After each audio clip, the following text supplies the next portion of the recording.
आपल्याबरोबर सामाजिक कार्यकर्ता अंजली दमानिया आहेत। काल जी 24 तासचा स्पेशल कार्यक्रम टू द पॉइंट्स या कार्यक्रमामध्ये सुरेश धस यांनी अनेक गौप्यस्फोट केले होते। वाल्मिकी कराड आणि धनंजय मुंडे या संदर्भातली त्यातली पहिली एक गौप्यस्फोट आहे की धनंजय मुंडेच्या निवासस्थानी खंडणीचा प्लॅन झाला होता की खंडणीबाबत बैठक झाली होती। हो, मी देखील ऐकलं। ते म्हणालेत की धनंजय मुंडेंच्या शासकीय निवासस्थानी ही बैठक घडली। सातपुडा नावाचा जो बंगला आहे तिथे ही बैठक घडली। ते ऐकून अक्षरशः दचकायला झालं की आता हे चाललंय काय। म्हणून मी इनफॅक्ट ट्विट देखील केलं की हे शासकीय निवासस्थाने काही खंडणी करण्याचे घेण्याचे अड्डे ठरलेत की काय असा प्रश्न पडतो। आणि त्यानंतर त्यांनी अनेक काल मुद्दे मांडले आहेत आणि त्याच्यात काही काही तर इतके गंभीर आहेत की 1,500 कोटीची संपत्ती त्यांच्याकडे आहे। त्यांच्यावर ईडीची देखील कारवाई झाली होती। अमुक तमुक जे त्यांनी म्हटलंय ते अतिशय धक्कादायक आहे आणि मला असं वाटतं आता ईडीनी याच्यावर क्लॅरिफिकेशन देण्याची वेळ आली आहे की खरंच त्यांच्यावर कुठली चौकशी झाली होती की नाही। झाली असेल तर त्याच्या पुढे चौकशी होत राहील, पण का चौकशी केली गेली किंवा त्याच्यातनं काय प्रायमा फेसी निष्पन्न झालं एवढं तरी एक प्रेस नोट ही ईडीनी खरं तर दिली पाहिजे। म्हणजे लोकांना कळेल की सुरेश धस म्हणतात ते खरं आहे का उगाचच त्यांनी राजकीय आकसापोटी त्यांनी हे केलेलं विधान आहे हे कळण्यासाठी आता ईडीकडनं मीडियाने जाऊन त्याचं प्रेस स्टेटमेंट मागितलं पाहिजे आणि त्याच्यावरनं लोकांना कळेल खरं काय आणि खोटं काय। जवळपास 2 महिन्यापूर्वी ईडीची नोटीस आली होती आणि 1500 कोटीची संपत्ती असा गौप्यस्फोट धसानी केलेला आहे। कसं बघता याकडे? आणि नाही, मला तर सगळंच हे खूप धक्कादायक वाटतंय, कारण काल मला देखील एक गोपनीय पत्र आलं होतं आणि त्या पत्रात असं म्हटलं होतं की यांची वाल्मिकी कराड यांचे बार्स आहेत आणि त्याच्यातल्या एका याचे डॉक्युमेंटसुद्धा त्यांनी दिले होते जे मी आज तुमच्या चॅनलच्या एडिटरकडे पाठवलेत। त्याच्यात त्यांनी दाखवलंय की 1,69,00,000 एक जमीन त्यांनी घेतल्याच्या तिसऱ्या दिवशी त्याला NOC मिळाली आणि कसे धाब्यावर कायदे लावून हे हवं ते सँक्शन करून घेतात हे एकदा नाही आपण अनेक वेळा बघतोय। आणि त्याच्यात पत्रात असंही लिहिलंय की एक त्यांचा बार कमीत कमी 5-5 कोटीचा आहे। असे 4 ते 5 बार आहेत। म्हणजे काय चाललंय काय? मग याच्यावरनं नक्कीच वाटतं जे आमदार बोलतात ते खरं बोलतायत। अजून एक गौप्यस्फोट टू द पॉइंट्सच्या कार्यक्रमात केलेला सुरेश धसांनी का वाल्मिकी कराड यांना धनंजय मुंडे आणि पंकजा मुंडे यांच्यापेक्षाही मोठं व्हायचं होतं, एक डॉन म्हणायचं होतं। नाही, आता ते त्यांना वाटत असेल, त्यांनी ऐकलं असेल, मला त्याच्यावर काहीच बोलायचं नाही, कारण जे आपल्याला माहिती नाही त्याच्याबद्दल न बोललेलं जास्त बरं। धनंजय मुंडे म्हणतात का मी राजीनामा दिला नाही अजूनपर्यंत। कसं आहे की जो व्यक्ती ज्याला थोडी तरी लाज असेल ना तो ताबडतोब राजीनामा देईल। जसं तुम्हाला आठवत असेल सिंचन घोटाळ्यात जेव्हा मी आणि पांढऱ्यांनी अगदी धडधडीतपणे सांगितलं होतं आणि व्यवस्थित आरोप केले होते, नुसते आरोप नव्हते, सबस्टॅन्शिएट केले होते, तेव्हा अजित पवारांनी सरळ सांगितलं की मला आत्ताची निष्पक्ष चौकशी होण्यासाठी मी राजीनामा देत आहे, म्हणून त्यांनी तडकाफडकी राजीनामा दिला। पण ज्या माणसाला जनाची मनाची लाजच नाही आहे तो अशीच विधानं करणार।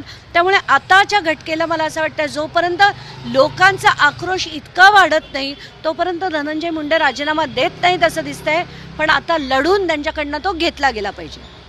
एक धसांनी थ्रू द पॉइंटमध्ये अजून आरोप केलेला का हावरटपणाचं राजकारण धनंजय मुंडेंनी केलेलं आहे। म्हणजे राखेतनं वाळूतनं आणि घरकुल योजनेतनंही पैसे कमवलेत। नाही, मला ना त्यांच्याबद्दल खरंच काही बोलायचं नाही, कारण मी त्यांच्याविरुद्ध धसांविरुद्ध 2012 पासून लढते आणि हे जर आपण यांना मोठे आका म्हणू तर 10 छोटे आका आहेत, म्हणून मला त्याच्यात बिलकुल पडण्याची इच्छा नाही। परंतु काल तुम्ही या मुख्यमंत्र्यांना भेटला, स्वतः तुमची एक बैठक झाली, काय बैठकीत निष्पन्न झालं? कसं झालं, आमच्या 4 ज्या प्रमुख मागण्या होत्या आणि कारण आत्ताच्या घटकेला मला चौकशी होताना दिसत नाहीये, व्यवस्थित जे इन्व्हेस्टिगेशन आहे ते होताना दिसत नाहीये। कारण जर SIT बीडच्याच अधिकाऱ्यांची घेतली, जे अधिकारी खरं पाया पडल्याशिवाय कराडांना पाया पडल्याशिवाय काम करत नसतील असे अधिकारी जर ही SIT चौकशी करत असतील तर त्यातनं काही निष्पन्न होणार नाही हे खात्रीलायक मी तुम्हाला सांगते। आणि जोपर्यंत धनंजय मुंडेंचा राजीनामा होत नाही तोपर्यंत चौकशी हे एक थोतांड आहे, दुसरं तिसरं काही नाही। परलीत एक राजकीय रक्तरंजित असा इतिहास आहे. दिघोळ्यांची जी हत्या झाली त्याच्यानंतर 10 ते 12 राजकीय हत्या झालेल्या आहेत आणि सर्व वंजारी समाजाचे जे नेते आहेत त्यांची हत्या झाली आहे असं धसांनी टू द पॉईंट ह्या याच्यात गौप्यस्फोट केला. नाही तिथे अनेक मोठ्या राजकीय हो जेव्हा आपण तिथे जातो जितकं बघून हदरतो आपण माणूस की ज्या ज्या बायका आमच्याशी बोलल्या, पुरुष आमच्याशी बोलले, सगळ्यांचं म्हणणं तेच होतं, यांना आवडतात ते लोक उचलले जातात, आवडतात त्या बायका उचलल्या जातात. दहशत खूप मोठ्या प्रमाणावर आहे. लोकांनी आम्हाला व्हिडिओ पाठवले, फोटो पाठवले. फक्त सगळ्यांचं म्हणणं एकच होतं की आमचं नाव येऊ देऊ नका. इतक्या मोठ्या प्रमाणावर जर तिथे दहशत आहे तर हा आपला देश कुठला आहे आणि आपण कुठच्या दिशा आपल्या देशाला देतो याचा पण विचार झाला पाहिजे. थ्रू द पॉईंटमध्ये एक महत्त्वाचा अजून गौप्यस्फोट केलेला आहे की पालकमंत्रीपद आहे बीडचं ते पंकजा मुंडेंना पण देऊ नका किंवा मग धनंजय मुंडेंनाही देऊ नका. तर अजितदादांनी किंवा देवेंद्र फडणवीसांनी स्वीकारावं पालकमंत्रीपद असं एक मागणी केली आहे. कसं आहे की पालकमंत्रीपद हाच एक मुळात ना चुकीचा पायंडा महाराष्ट्रात आहे. कुठेही आजपर्यंत आपण बघितलं तर पालकमंत्री नसतात आणि हे जर आपल्याला थांबवायचं असेल तर आपल्याला आणि करायचंच असेल समजा पालकमंत्री तर तुम्ही एक मिनिट परत हा धसांनी अजून एक तुझ्या पॉईंटमध्ये एक गौप्यस्फोट केलेला आहे का पालकमंत्रीपद जे आहे ते धनंजय मुंडेंनाही नको, पंकजा मुंडेंनाही नको, तर अजितदादांनी स्वीकारावं किंवा मग देवेंद्र फडणवीसांनी स्वीकारावं अशी एक मागणी केली आहे. नाही कोणीही स्वीकारलं तरीही चालेल पण दोघंही भाऊ बहीण म्हणजे धनंजय आणि पंकजा मुंडे यांच्याकडे कुठच्याही परिस्थितीत गेलं नाही पाहिजे. खरं तर त्यांच्या पक्षाकडे गेलं नाही पाहिजे. इतर कोणीही व्यक्ती महाराष्ट्रातील चालेल पण मला मुद्दाम सांगायचं वाटतंय की पालकमंत्रीपद हे केवळ महाराष्ट्रात आहे, इतर कुठल्याही राज्यात नाही. हे का केलं गेलंय की तिथल्या लोकांचा तिथल्या यंत्रणेंवर कंट्रोल हवा म्हणून हे गार्डियन मिनिस्टर किंवा पालकमंत्रीपद जे केलं गेलंय खरं तर ही कॉन्स्टिट्यूशनल पोस्ट नाही. दुसरी गोष्ट, काल तुम्ही किती वेळ मुख्यमंत्र्यांना भेटला, किती वेळ बैठक झाली आणि काय निष्पन्न झालं, तुमच्या काय मागण्या होत्या आणि त्यांनी काय रिस्पॉन्स दिला? काल जवळजवळ 45 मिनिटं आम्ही मुख्यमंत्र्यांशी बोललो. त्यात आधी 2 छोटे विषय होते तेही आम्ही बोललो पण बीडच्या विषयावर प्रचंड मोठी चर्चा झाली कारण मी 5 पानाचं त्यांना पत्र दिलं आहे आणि त्या पत्रात अनेक मागण्या केल्या आहेत आणि त्याच्यातल्या मुख्य मागण्या ह्याच होत्या की आत्ताच्या घटनेला चौकशी योग्य त्या दिशेने होत नाही आहे कारण SIT जी आहे ती बीडच्याच अधिकाऱ्यांची आहे ते ही बरखास्त करून नवीन SIT स्थापन करण्यात यावी आणि चांगले ऑफिसर इतर जिल्ह्यातले घेऊन मग ही चौकशी करण्यात यावी. ही चौकशी ऑन कॅमेरा घेण्यात यावी कारण लोकांचा आता या पोलिसांवर विश्वास उरलेला नाही आणि जोपर्यंत धनंजय मुंडे आपलं मंत्रिपद सोडत नाहीत तोपर्यंत योग्य दिशा मिळणार नाही असं देखील त्यांना सांगितलं. त्या व्यतिरिक्त बिंदू नामावलीचा जो प्रकार आहे त्याची सखोल चौकशी करण्यात यावी आणि खरं आहे का खोटं हे त्यातनं निष्पन्न करण्यात यावं हे देखील मी त्याच्यात म्हटलंय. या व्यतिरिक्त अनेक मागण्या केल्या आहेत म्हणजे ज्याच्यात शस्त्र परवाने जे दिले गेले आहेत ते मोठ्या प्रमाणावर दिले गेले आहेत. एक शस्त्र परवान्याची चौकशी व्हावी, योग्य त्या लोकांना देण्यात यावे पण जे नको आहेत त्या सगळ्यांचे कॅन्सल करण्यात यावे.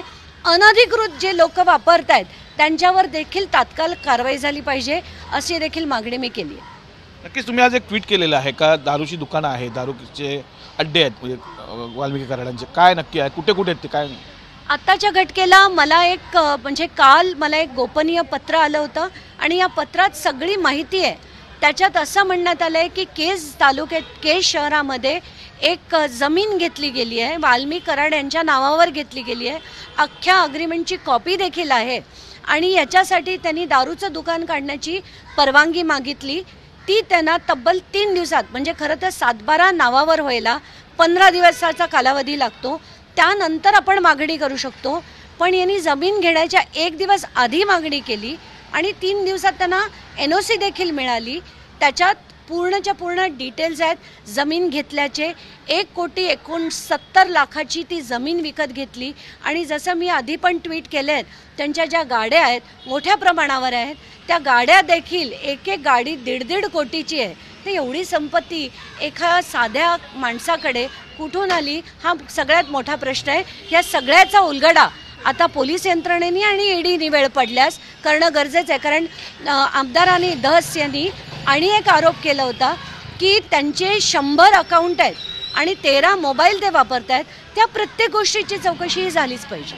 शेवटचा प्रश्न, धनंजय मुंडेने राजीनामा दिला पाहिजे का? काय वाटतं तुम्हाला? कारण ज्या प्रकारे चिघळतं प्रकरण, त्या प्रकारे समोर काही धनंजय मुंडे यांनी राजीनामा दिलाच पाहिजे, कुठच्याही परिस्थितीत दिला पाहिजे, तात्काळ दिला पाहिजे. आणि खरंच जर ते दोषी नसतील तर कशाला घाबरावं त्यांनी? आता राजीनामा द्यावा, याच्यात जे निष्पन्न होईल त्याच्यानंतर ते काही चुकीचे नसतील तर यावं ना त्यांनी, मुख्यमंत्री बनावं त्यांनी.